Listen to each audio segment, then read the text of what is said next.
Hello and welcome to Twilight of the Gods. Today we are going to teach you how to teach your friends to play the game. So the first thing when introducing someone who is not familiar with Twilight of the Gods is you want to check and see if they have any experience with other types of deck dueling games. Games like Magic, Yu-Gi-Oh!, Pokemon, Game of Thrones, Netrunner, card games of those types. Because if they know the language of those games, it will be very easy for them to pick up Twilight of the Gods.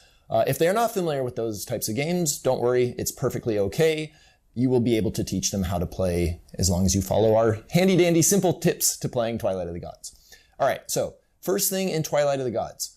In this game, your deck is your life. This is very different than most other card games. In most other card games, you use either dice or pen and paper or a phone app to kind of keep track of everything that's going on. In our game, Twilight of the Gods, as long as you can keep drawing cards, you're still alive. The instant that last card goes away, you are dead. You do not get to play anymore. So remember to keep that in mind. Deck is your life. Second thing in Twilight of the Gods, you are playing as an actual deity from the 6th century AD. The Roman Empire is collapsing, other empires around the world are collapsing, and the pantheons are collapsing with them. So you and a friend will be taking on the role of gods. Here's a god right here. The god cards have special abilities. You can see them on the card itself. We'll get into that in just a little bit, but it is important to know that you are actually playing as a god, as is the other person. You're battling against each other to gather scraps of power. Okay, so basic setup of the game. You will want to make a 50-card deck. Remember, this is what you're going to be teaching other people too, so don't be afraid to explain it exactly the way I'm explaining it here. That's why we're making this video. So first thing in the game, 50-card deck. The deck can be any color of cards, any combination of cards. The only restrictions are 3 of any one normal card and 1 of any epic card. Epic cards have the little golden border on the front. You can see right there. And that's to let you know that they are more powerful than other cards, as well as you can only have 1 of them in your deck. The only other restriction on deck building is on your god card. You will see a number. For example, Mars has the number 10. That means you must include a minimum of 10 red cards to be able to use Mars as your god. Different gods will have different faction requirements. That number will always tell you what the minimum amount of cards is. Okay. Once you start playing the game, you don't necessarily need to worry about deck building at first because the game itself comes with 4 pre-made 50-card decks that have all been balanced against each other. So if you're just picking up the box, you and your friends, you want to learn how to play, you want to teach them how to play, we recommend sorting those cards into their pre-made decks. You can tell which cards belong to which decks by the little gem on the bottom right corner of every card. There's a red gem, a blue gem, a green gem, and a brown gem. If you separate all the gems into their respective stacks, you will have the 4 pre-made starter decks. It'll be very easy for you to teach the game. Once each player has their 50-card life stack, the start of the game will be drawing 7 cards. 1, 2, 3, 4, 5, 6, 7. So starting hand size, 7 cards. Let's get into what the cards actually are now. So a basic anatomy of a card. On the back of the cards, you will see that there are tier levels. Tiers 1, 2, and 3. These tier levels are your resources. These are what allow you to summon other cards in the game. Now, very different than other card games of this type, you do not play resources from your hand face down as your own resources. Instead, you get resources from your opponent and vice versa by trading cards with each other. That will happen during the trade phase, which I will go into once we start getting into the anatomy of the turn. Right now, we're still on the anatomy of the cards because you have to know what your cards do before you can play the game. So, back of the cards are the resources. This is very important. You only get them from your opponents. You never get them from yourself. Okay, let's take a look at the front of the cards. A basic card anatomy, right here. In the upper left of the card, you can see the tier level of the card. This will always match with the tier level on the back of the card, and it allows you to see what the card's resource value is without constantly flipping the card over and checking the back. In the upper right is the summoning cost of the card. Those are the resources required in order to summon cards and put them into play. You must use the exact types of resources. You cannot substitute one resource for another resource. For example, this card, Cataphracts of the Sand, you would need 1 tier 3, 2 tier 2s, and 2 tier 1s in order to summon that card. In our game, we do not tap lands for mana, we exhaust aspects for power. You need to be able to generate power in order to summon your cards, which then come onto the playing field. If you have played other card games of the types I mentioned earlier, you will recognize this mechanic as being very familiar. All right, the upper left side of the card will tell you what type of card it is. In this case, this is a creature. There are 4 different types of cards in this game. I will go into what each specific type does in just a little bit, but for right now, you can see that they are different both in the lettering as well as the artistic style, so that way it's easy to tell at a glance what type of card it is. A creature will always be the tan leather looking lettering, an intrigue is always the white scroll work, a fortification is always the brickwork, and a scheme is always the lightning bolt. As you get some games in, you will notice that it's very easy to tell these cards apart. In the middle of the card is the name of the card, as well as what type it is if it has any subtypes. For example, Cataphracts of the Sand has subtypes Sasanian and Army. Other cards may interact with those subtypes. Don't worry about that too much right now. We're just learning how to play the game.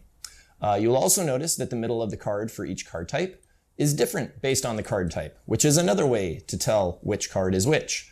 Creatures will always have a fight and life value. Fortifications will always have a location. Schemes will always have nothing. Intrigues will always have an upkeep cost. We tried to put a lot of these little hints and just sort of visual cues into the game to make it so that once you learn the language of the game, it is very easy to pick it up. All right, next up, this white box right here, this is the text of the card. This will tell you what it does while it is in the field of play. Generally, every card will tell you something different with what it does. It is up to you as the player to figure out which cards are best for which situations. We recommend reading through all your cards before playing the game, so then that way you have an idea of what your deck does and what the cards do. Then once you start getting into deck building, you'll start picking the cards that you like best and putting them together to create your optimal deck. At the bottom of the card, this black box right here, this is called the heresy effect. Now, this is very important and another unique mechanic in Twilight of the Gods, because remember how I mentioned earlier that you only get resources by trading with your opponent. Now, when you trade cards face down with each other, so neither of you knows what the other is trading. And the reason why you don't know is because this heresy box at the bottom, there are many ways in this game to flip a card from a face down resource into a face up resource. Once a card is flipped face up as a resource, you immediately resolve the heresy effect. Then at the end of the turn, the card will flip back face down. It will still be a resource during that entire time. What does this mean from a practical standpoint? It means you're not only trading resources with each other, you are also trading traps. Twilight of the Gods is a game about outsmarting your opponent and gambling on that you can make better use of the traps that you've given them than the ones that they have given you. Always pay attention to your heresy effects. It's also possible to make a deck where you're not that concerned about heresy effects and manifesting, but as you get more and more in-depth into the game, you'll find it gives you a deeper layer to explore. Okay, so that is the basic anatomy of a card. Now we'll go into the specific cards. The first type of card is a creature card. Creatures are the most common ways to damage your opponent. They remain on the battlefield when summoned. They cannot attack the turn they come into play. They are acclimating to the battlefield. They are not summoning sick. Creatures exhaust to attack unless they have the keyword relentless, which is explained in the glossary. Creatures cannot block other creatures if they are exhausted. Creatures block on a one-to-one basis. You cannot block multiple creatures into a single creature. Creatures have a fight value, which is the amount of damage they deal to other creatures, and they have a life value, which is the amount of damage they can take. Damage in this game is permanent. When a creature takes damage, it will acquire a wound marker. In this case, this Cataphracts of the Sand has acquired 1 wound. It now only has 3 life. The reason this is important is because when creatures attack other players' life stacks or discard stacks, they deal damage based on the creature's current life. So it's worthwhile to chip down a bigger creature because then it will deal less damage to you as a player. Note though that creatures will always deal their full damage to other creatures. There's no way to bring that down by them taking damage. Okay, last thing on creatures. In our game, in order to prevent rush decks from spiraling out of control very quickly on during the early game, we have what is called creature limit. Creature limit is where you can only have as many creatures of this type out as you have resources of that type. So, for example, in order to support this Cataphracts of the Sand, I would need at least 1 tier 3 resource in play in order for that creature to remain in play. I could play a second tier 3 creature if I wanted, but the instant that second tier 3 creature hit the field, I would then have to kill one or the other because I would only have one tier 3 resource. I could only support one tier 3 creature. Resources support creatures of their types. If you have 2 tier 1 resources, 2 tier 2 resources, and 1 tier 3 resource, you can support 2 tier 1 creatures, 2 tier 2 creatures, and 1 tier 3 creature. Creature limit is very important to keep track of because if you start losing resources, which I will get into in just a second on how you can do that, you need to pay attention to make sure you're not losing a bunch of creatures too. All right, next type of card is Fortifications. Fortifications, ding ding. Fortifications are very similar to enchantments from Magic in that they remain in play. They generally give you an ongoing benefit of some type, and they are limited by their location. So as you can see on each fortification, they have a little location marker that indicates a point on the compass rose, north, south, east, or west. You can have as many fortifications on a location as you like. The latest fortification to come into play will go on top of any previous fortifications, and only the topmost fortification is active. So some fortifications actually build off each other. You would need for example, Nomad Camp. If Nomad Camp is in play, it will summon a Nomad. If Nomad Camp is in play on top of the sand dune, it will summon a Nomad that also gets +2/+2 because it gets 2 blessing counters. So your Nomads become much, much stronger. Comboing up fortifications is possible and will definitely be something we're exploring in future expansions. All right, next up, Intrigues. Intrigues are very similar to fortifications in that they remain in play. They generally give you an ongoing benefit or do something to your opponent. However, unlike fortifications, there is no limit to the amount of intrigues you can have in play. This is because each intrigue comes with an upkeep cost on the middle right of the card. This upkeep cost must be paid at the start of every turn. Now, if you can't pay the full upkeep cost, you will pay as much as possible, then the intrigue will exhaust and will have no effect that turn. Intrigues are very dangerous double-edged swords in that they will give you more benefits than a fortification normally will. However, intrigues can also drain your power very, very quickly, so you need to be careful when you use them. Last card type, Schemes. Schemes are like instants. You cast them from your hand. You can play them on either your turn or your opponent's turn. The other 3 types of cards can only be played on your turn during the summoning phase. When you play a scheme, it hits the battlefield, it resolves its effect, and then the scheme goes into the discard stack. These are ways that you can influence the outcome of fights between creatures. You can do nasty effects to your opponents. You can heal yourself. Schemes are sort of your instant way to respond and shift the odds in your favor. You'll notice on schemes, they have a little lightning bolt to tell you what they are. They have no other effects on the middle, just what the scheme does, and then boom, it goes into the discard stack. All right, those are the 4 basic card types that you'll be using throughout the course of the game. A 5th card type, one that each player has, is the God card. The God is who you are playing as on the battlefield. In this case, this is Mars. Now, each God has a special once per game ability that you can use whenever you meet the conditions. In Mars's case, you would have to be attacking and you would use it after defenders have been declared. Then he would use his special power to give one of his creatures initiative, which is first strike, and then that would finish the first part of Mars's active ability. Now, you'll notice on Mars, there's a little chain symbol to the side. That chain symbol also appears on a lot of other cards. What that chain symbol means is conviction. Conviction is where all your cards, both in play and in your discard stack, are the same color as your God. You can find the color of a card both by the faction symbol behind the text. You can find it on the side of the card right there, and on the normal cards themselves, they have both the color and the faction symbol above the card name. This is so colorblind players can actually play our game, which is fairly important. You should be able to play games.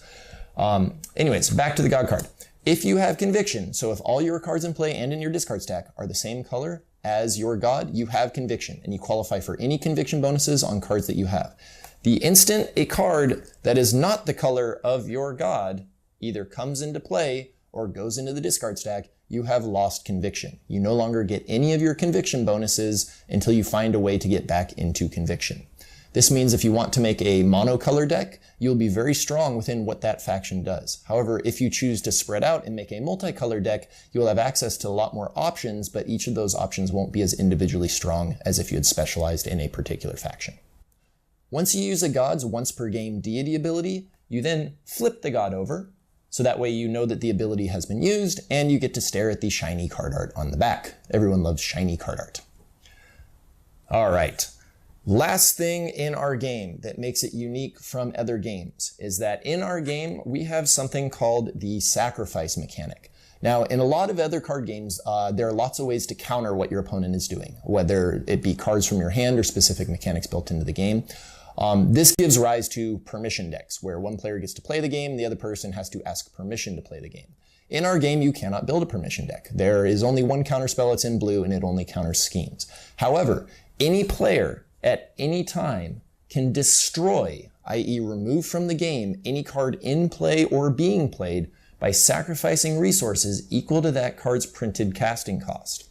What this means is that every player has access to a counterspell, but it will always hurt you to use that counterspell.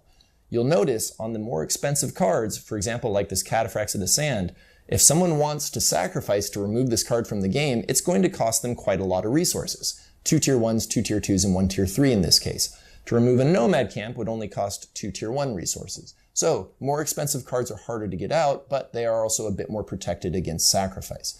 Once you get into higher level play, knowing when and what to sacrifice against is generally going to determine who will win and lose the game. This is also where creature limit will come into play. As you lose resources from sacrificing, make sure to check your creature limit. Okay, so those are the basic card types, as well as the basic anatomy of the card. Now we can go through a quick sample turn order with which you would teach someone how to play the game. So first thing you would do to start the game, get your 50 card deck, 50 cards, shuffle your 50 card deck, so that way the cards are randomized, shuffle, shuffle, shuffle. Then it's generally polite to ask your opponent to cut, so that way you don't know what's on top. You'll notice that the top card of your deck will always be visible. However, it is visible to both players, so there is no prior knowledge that one person can take advantage of and the other one can't. In addition, during the first player's first turn, they will draw 1 card. Every turn thereafter, you will be drawing 2 cards. So you'll always know what that first card is, but you won't know what that second card is. It might be the same, it might be different, you just don't know. All right, so starting the game. I have shuffled my deck, I have cut it, I've put my deck down. Presumably my opponent is across from me and is doing the same. Now, I will draw my starting hand of 7 cards. 1, 2, 3, 4, 5, 6, 7. We generally recommend having 2 to 3 tier 1s in your starting hand because you'll want to trade 1 or 2 away and that leaves you 1 to play. If you get 2 or 1, then we would recommend taking a mulligan, which is where you'll shuffle these 7 cards back into your deck, reshuffle your deck, draw 7 new cards, and then play the game. For competitive play, you only get 1 full mulligan. If you're playing with your friends, do whatever you want, you're playing with your friends. we don't really care. So this is a pretty decent starting hand. I have 3 tier 1s, 3 tier 2s, and a tier 3, which will give me plenty of options for both trading cards as well as playing cards. So I will be playing as the first player in this game. I have drawn my 7 cards. The first phase in a turn is the refresh phase. That's where any resources that are face down, that are exhausted, now get refreshed and are available to be used for that turn. Since no resources are in play, we ignore the refresh phase. This will also apply to creatures and anything else that's exhausted as well. After the refresh phase is the draw phase. Since it's the first player's first turn, I will only draw 1 card. Every turn thereafter, we will be drawing 2 cards when it is each person's turn. So on my opponent's turn, they will draw 2, then I will draw 2, they will draw 2, so on and so forth. After the draw phase is the trade phase. This is where you and your opponent trade cards with each other. Now, trading is generally 1-to-1 in that the person whose turn it is will offer a trade. For example, I could say, I will offer you, my opponent, 1 tier 1 and 1 tier 2 in exchange for 1 tier 1 and 1 tier 2. My opponent can either accept the trade, they can make a counter offer, they could say, well, I really don't need the tier 2, but I'll trade you a tier 1 for a tier 1, in which case I need to decide if I want to accept that trade or make a different counter offer. Or they can just decide not to trade. If a player ever says no trades, then it immediately shuts the trade phase down. That's to keep one person from bothering another person over and over again. We highly encourage table talk during trade phases. You can offer whatever you want. You can make suggestions to your opponent. If you see them mulling over a particular trade, you could say, well, you know, I have a tier 3 in here that I'd probably be willing to trade if you're interested, even if it's not your turn. Trades also do not have to be 1-to-1. They can be asymmetrical. For example, you could offer a tier 3 for 3 tier 1s. It's entirely up to you. We recommend that they be 1-to-1, but later on in the game, after people start sacrificing, you might start noticing that trades do get asymmetrical. In addition, you could also say, I will trade you my hand for a ham sandwich. It's entirely up to you. We can't enforce your collection of the ham sandwich. That's between you and your opponent. We merely provide the framework.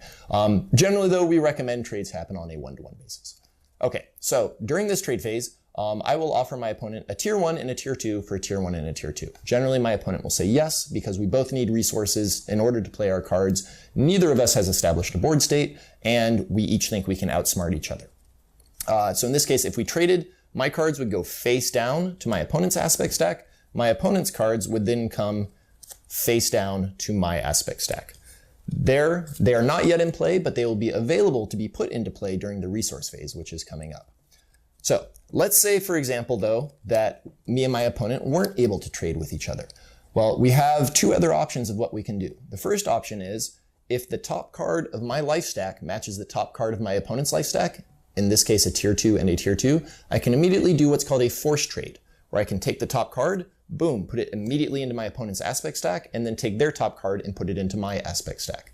This is a way for sort of some randomness to get in the game that you can never be sure that you can completely lock someone out from trading. There's always a chance that force trading can happen. The third way you can acquire resources is if you don't trade and if you don't force trade. You can't force trade if you did a normal trade. You can go to the seize phase, which is after the trade phase. During the seize phase, you can take a resource from your opponent's hand, but it will cost you cards from your own hand. It will cost you 3 cards to seize a tier 1, 4 cards to seize a tier 2, and 5 cards to seize a tier 3. One of these cards will be removed permanently from the game. The other 4 will go face up into your discard stack.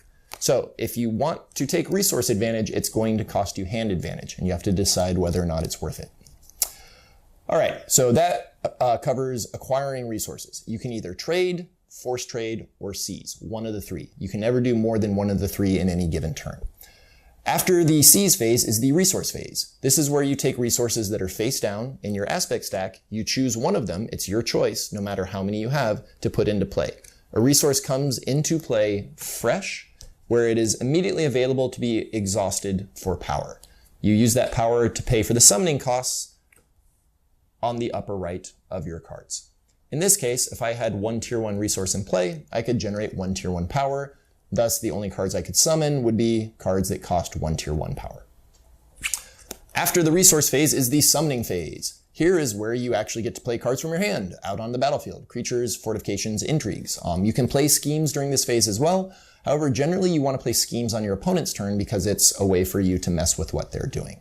The summoning phase, you can play as many cards as you have the resources for. You'll find early in the game, you'll probably only be able to play 1 card. Mid-game, you'll play 1, maybe 2 cards a turn. Late game, you'll play 2, maybe 3 cards a turn. The resource base we recommend players build up is 2 tier 1s, 2 tier 2s, and 1 tier 3. That will allow you to play most of the cards in the starter decks. After the summoning phase is the combat phase. This is where creatures get to attack the opponent. So whoever's player's turn it is, in this case my turn, I would then get to choose any of my creatures that had already been in play for at least 1 turn to attack my opponent. Now when creatures attack, they declare an attack against either the life stack or the discard stack. When creatures hit the life stack, they deal their current life and damage, and then when creatures hit the discard stack, they deal their current life halved, rounded up. So in this case, this would destroy 1 card from the discard stack if I swung at the discard stack. The attacker declares all of his or her attacking creatures and what their targets are, either life or discard stack. The defender then chooses what creatures they would like to block with. This isn't a game where you can choose specifically to attack your opponent's creatures, they have to choose to block with them. Once blockers and attackers have been assigned, then you resolve damage between creatures first, then damage from creatures to discard stacks, then damage from creatures to life stacks. Once that's all done, the combat phase is over, and you move on to the end phase. The end phase is where any resources that have been manifested or flipped face up are now flipped back face down. If you have more than 1 resource in that area, for example, if this cauterize had been manifested and I had another resource face down, I would flip the cauterize face down, then randomize both those cards, so that way neither of us knows where that trap is. You will always know where your first trap is. You will generally not know where subsequent traps are.